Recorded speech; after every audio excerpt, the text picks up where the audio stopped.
chosen question 35 from the Briggs textbook, and it's titled Another Balloon Story. So this one says, a hot air balloon is 150 feet above the ground when a motorcycle passes directly beneath it going 58.67 feet per second.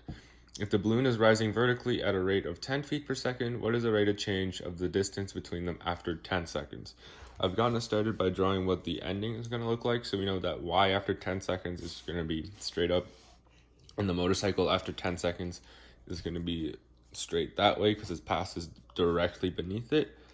So we know the distance between them is going to look something like the hypotenuse of a right angle triangle, so I've just labeled that A.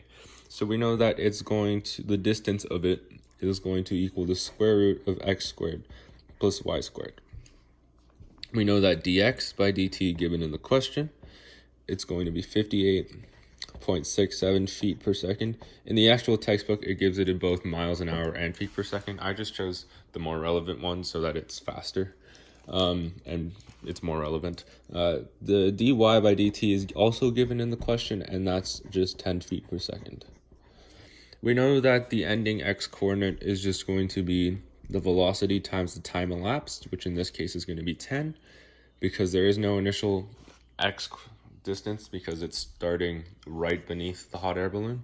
And we know that the y coordinate is just going to be 150 because that's the initial height, plus the v times delta t because that's how far it travels in those 10 seconds. So then we can derive the a in terms of t so that we can find out the rate of change at a given point. And dA by dt is just x squared, the derivative of x squared plus y squared to the 1 over 2, because that's just what a square root is, with respect to x squared plus y squared times the derivative of x squared plus y squared with respect to time.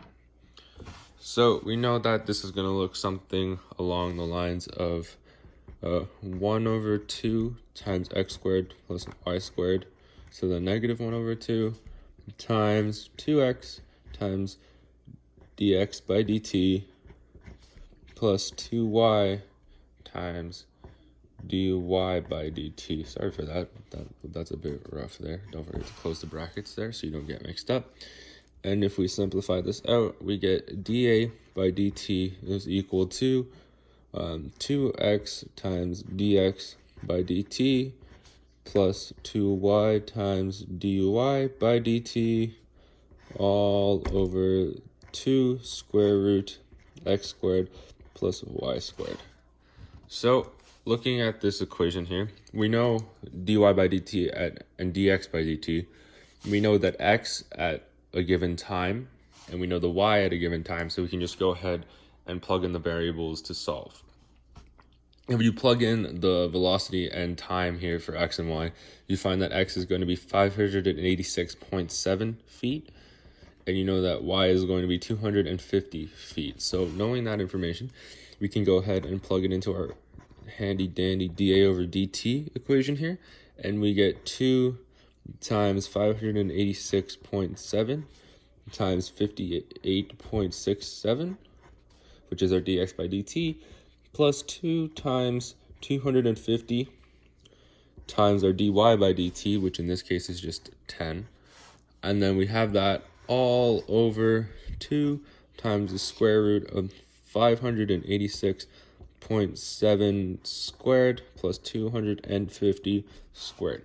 If you just plug that into a calculator and solve, you know that's going to come up to 57.89 feet per second as your dA by dt.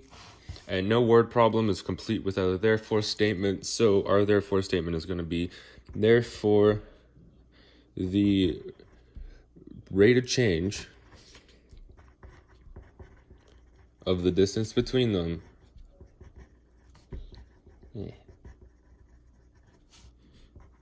after